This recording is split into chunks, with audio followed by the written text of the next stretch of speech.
آپ جب تک میری وہ چیز استعمال کر رہے ہیں. تو یہ بکریوں کو چارہ کون ڈالیں گے؟ میں ڈالوں گا تو دودھ بھی میں لے سکتا ہوں. تو یہ اس چیز سے فائدہ نہیں، اس چیز کو مینٹین کرنے سے فائدہ ہے. جیسے کہ صحابہ ایک دوسرے کو گھوڑا دیتے تھے، گھوڑا کہ میرا گھوڑا تم رکھ لو. بہت مہنگی چیز گھوڑا بولے تو کار، عربی گھوڑے کار سے مہنگی آتی. آج بھی عربی گھوڑے 10-20 لاکھ سے کم میں نہیں کار دے رہا. تو اب ظاہر سی بات ہے جب وہ گھوڑا دے رہا ہے تو گھوڑے کو اس صحابی کیا کرنا پڑے گا؟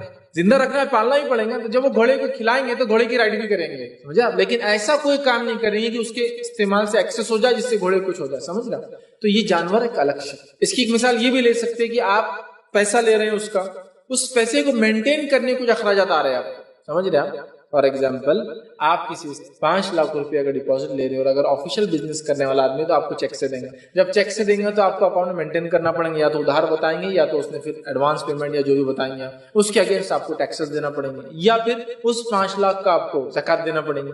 5 لاکھ جو آپ نے لیے، ظاہر سی بات ہے طے کرنا پڑے گا نا. وہ بولیں گے آپ کے پاس ہے پیسہ تو آپ زکات دو، کیونکہ آپ کے پاس پڑا ہے نا، میرے پاس استعمال میں بھی نہیں آ رہا ہو پیسہ تو آپ نے رکھ لیا ڈپازٹ کے طور پر. یا پھر وہ ادا کریں گا تو بولیں گا کہ آپ مت کرو میں کرتا ہوں. تو کچھ اخراجات آ رہے ہیں تو دیکھا جائے گا، اتنے اخراجات لیے جا سکتے ہیں. لیکن ہمارے پاس کیا ہو رہا ہے، 10 لاکھ روپے لے لیتے ہیں، 10 لاکھ پہ میں دوسری دکان خریدتا ہوں، اس کو یہ ایریا میں دکان دیتا ہوں، ٹھیک ہے، پھر وہ 10 لاکھ پہ دکان لے کے اس کا فائدہ بھی اٹھا رہا ہوں. جب یہ آئیں گا دیکھا جائے گا اس کو دیا جائے گا. تو آپ جب کوئی چیز گروی ایز اے گارنٹی رکھ رہے ہیں، 10 لاکھ روپے میری دکان کی گارنٹی ہے، تو اس کو آپ کو رکھنا پڑے گا. اس کا استعمال جائز نہیں جب تک کہ میوچولی آپ بات نہیں کرتے. اور میوچولی بات کر کے بولتا ٹھیک ہے 10 لاکھ کو آپ استعمال کرو لیکن اس کے بینیفٹ میں 50% کا پارٹنر رہوں گا، میوچل ہوں گا.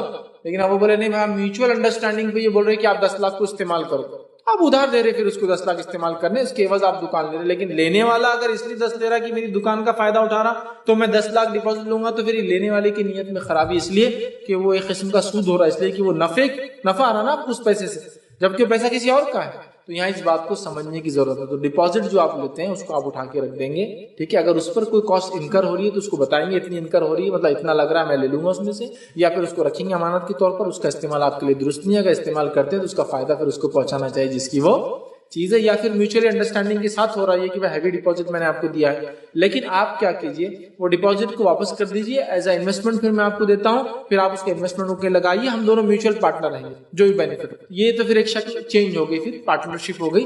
گارنٹی پہلے دی گئی تھی پھر لے لی گئی، پھر انویسٹمنٹ کے طور پہ دیا گیا، اب آپ پارٹنر ہیں پروفٹ اینڈ لاس کے اندر، وہ ایک الگ شکل ہے. لیکن اگر ڈپازٹ آپ لیتے ہیں ایک دم پلین لینگویج میں کہوں گا جو آج کل چلتا ہے، ڈپازٹ لیتے تو پھر آپ اس کا استعمال نہیں کر سکتے، اس کو صرف ڈپازٹ کے طور پہ رکھیے. جب وہ دکان چھوڑ دے تو اس کو اس کا ڈپازٹ. کسی نے سوال کیا کسی سے قرض لیا ہو اور دیتے وقت یاد نہ ہو کہ کتنی رقم لی، لینے والے اور دینے والے بھول گئے، تو اس حالت میں کیا ایک پیمانہ کر کے زیادہ دے سکتے ہیں؟ مثلا 15,000 قرض ہوا اور بھول جائے تو دینے والا 20 دے سکتا ہے کیا؟ گھر کے ہی رشتہ داروں سے لیا گیا ہو قرض. کسی نے سوال کیا قرض لیا، لینے والے نے کتنا لیا یاد نہیں، دینے والے نے کتنا دیا یاد نہیں، میوچول تھے، رشتہ دار تھے، سوچا نہیں سمجھا نہیں کر دیا، اس معاملے میں کیا کرے؟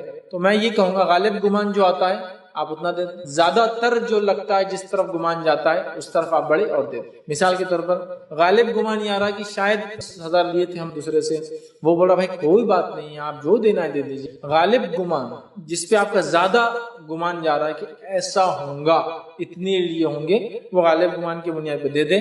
دینے والا اس نیت سے دے کہ اب جو کچھ بچ گیا میں نہیں جانتا ہوں تو میں بہرحال دے دے رہا ہوں. لینے والا یہ کہے کہ اس کے علاوہ کچھ ہوگا تو میں معاف کرتا ہوں، یہ کوئی مسئلہ نہیں. کیونکہ اب جب قرض لیا اور یاد نہیں رکھا مطلب بہت زیادہ اچھا رشتہ ہے، ٹھیک ہے، ورنہ لوگ آٹھانے یاد رکھتے ہیں. اس سے میں ایسا اندازہ لگا رہا ہوں کہ رشتہ بہت مضبوط ہے، اور 15,000 کا قرض ہی بھول جا رہے ہیں تو مطلب ایک محبت کی علامت ہے. تو دینے والا پھر غالب گمان جو دے دے، اور جیسے انہوں نے کہا 15 کا گمان ہے لیکن 20 دے رہے ہیں، بہت اچھی بات ہے نا، اچھا ہے نا، زیادہ دیجیے بھائی، ہو سکتا ہے میرے طرف نہ آ جائے تو لے لو، اس میں بھی کوئی ماشاءاللہ کوئی حد نہیں. چونکہ دیتے وقت کوئی طے نہیں ہوتا کہ 15 کے 20 دی جائیں گے. تو اب آپ سوچ رہے غالب گمان 15 لیا ہوں گا تو چلو اب کچھ بڑھ کے دینا چاہیے چونکہ ان کا لیا یاد بھی نہیں آ رہا ہے میں بھی. تو اس شکل میں جو بہتر کیفیت آپ کو نظر آتی ہو آپ دونوں میوچولی انڈرسٹینڈنگ کر لیں. ہو سکتا لینے والا ہی کہے تم 20 دینا چاہ رہے ہو میں تو 10 ہی مانگ رہا ہوں تم سے، مجھے بھی ڈر لگ رہا ہے کہ زیادہ نہ آ جائے، یہ ڈیپینڈ ہے آپ کے ریلیشن پہ.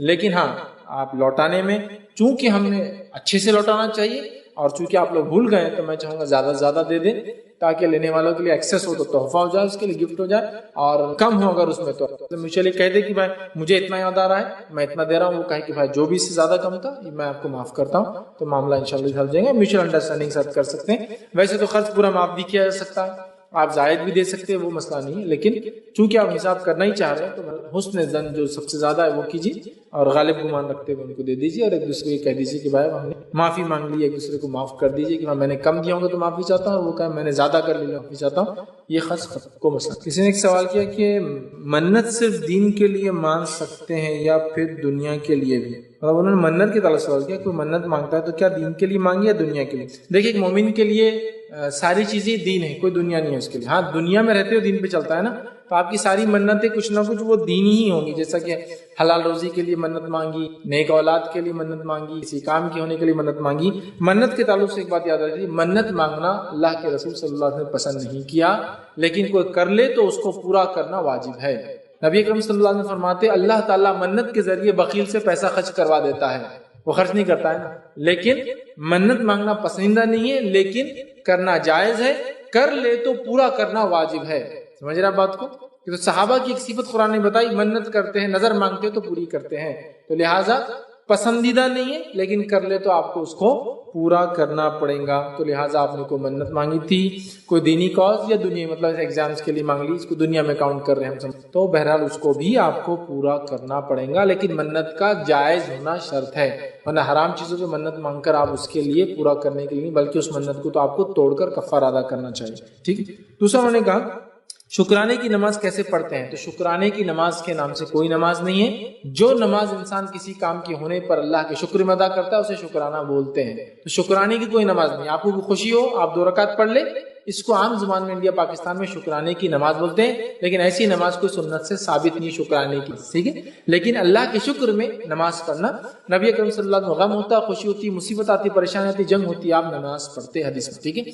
تو شکرانے کی نماز اگر آپ اس کو بول رہے ہیں تو بہرحال پڑھ سکتے ہیں، لیکن ایسی کوئی نماز آپ کو صلاۃ الشکر بول کے کوئی باب میں کسی فقہ میں نہیں ملے گی، ٹھیک۔ مطلب کوئی خوشی ہو آپ نے جا کر، ہاں شکرانے کا سجدہ ثابت ہے، سجدہ شکر جس کو، ٹھیک ہے، وہ ثابت ہے کہ ایک انسان کو خوشی ہو اس پر شکر کرتا ہے اللہ کا اور سیدھے سجدے میں گر جاتا ہے۔ لیکن افسوس کی بات ہے سجدہ شکر بھی یہاں پر ہوتا ہے تو کہاں ہوتا ہے صرف، اور کب دیکھا ہم نے، وہ پاکستان کی ٹیم جیت گئی تو اس کے پلیئر نے کر لیا، سینچری مار دیا تو اس نے سجدہ کر لیا، اس کے علاوہ تو دیکھے بھی نہیں ہم نے سجدہ شکر۔ بہت سارے لوگوں نے اگر دیکھا تو وہ پاکستانی پلیئروں کو کرتے ہوئے دیکھا، اس کے علاوہ تو دیکھے بھی نہیں ہم نے، کیونکہ ایسا کانسیپٹ ہی نہیں۔ عبادتوں میں بہت ساری عبادتیں انڈیا پاکستان میں مخصوص ہے، وہی ہم کرتے ہیں اور وہی ہم کو پتا ہے، اس سے ہٹ کر نہیں پتا ہمیں، ہے نا۔ سجدے کی 3 قسم، ایک سجدہ تلاوت، ایک سجدہ شکر اور ایک نماز کا سجدہ۔ ویسے سجدے کی اوورال 2 قسمیں ہیں، ایک سجدہ تعظیمی اور سجدہ شکر۔ سجدہ تعظیمی اس امت کے لیے جائز نہیں ہے، پچھلی امتوں میں تھا، تو لہٰذا وہ آپشن ہمارے لیے ختم ہو۔ سجدہ اب جو عبادت کا سجدہ ہے ہمارے لیے، اس میں 3 چیزیں ہیں، ایک سجدہ نماز کا، ایک سجدہ تلاوت جو قرآن پڑھنے کے بعد ہم کرتے ہیں اس میں سجدے آتے ہیں، اور ایک سجدہ شکر۔ تو سجدہ شکر ثابت ہے، شکرانے کی نماز نہیں ہے، لیکن کوئی اللہ فضل دے دے اپنا، اس پر آپ 2 رکعت پڑھ لے شکرانے کے طور پر اللہ کے اس فضل کی نعمت کے اس پہ، تو بہرحال آپ کر سکتے ہیں۔ اگر اس کو آپ شکرانے کی بول رہے تو انشاءاللہ یہ کیا جا سکتا ہے۔ آگے کسی نے سوال کیا اشراق اور اوابین کی نماز ایک ہے یا پھر الگ الگ؟ تو دیکھیے اشراق، چاشت اور اوابین، یہ 3 نماز ایک ہی نماز ہے جس کو 3 ناموں سے پکارا جاتا ہے۔ اس کا عربی نام ہے صلاۃ الضحیٰ۔ صلاۃ الضحیٰ یہ ظہر سے پہلے، زوال سے پہلے پڑھی جاتی ہے، فجر کے بعد طلوع آفتاب سے لے کر زوال کے پہلے تک پڑھے جانے والی نماز کو بولتے صلاۃ الضحیٰ، جیسے عشاء کے بعد سے لے کر فجر تک پڑھے جانے والی نماز کو بولتے قیام اللیل۔ اب اس کے کئی نام ہیں، اگر عشاء کے فوراً بعد پڑھی جائے تراویح، عشاء کے بعد رات میں کبھی پڑھی جائے تو قیام اللیل، اور عشاء کے بعد آخر وقت میں مطلب فجر سے پہلے پڑھی جائے تو تہجد، نماز ایک ہی، رات کی نماز قیام اللیل۔ تو لہٰذا صلاۃ الضحیٰ، صلاۃ الضحیٰ یہ وہ نماز جو بعد سورج نکلنے کے بعد، فجر کے بعد جب سورج نکل جاتا ہے اس کے بعد سے لے کر زوال سے پہلے ہوتی ہے۔ اگر یہ اول وقت میں پڑھی جائے، سورج نکلتی ہے، اس کو بولتے ہیں اشراق، اس کے بعد کسی وقت میں پڑھی جائے تو چاشت، اور جب سورج زوال سے پہلے ایک دم تپش پہ آتا ہے جب کہتے ہیں اوابین۔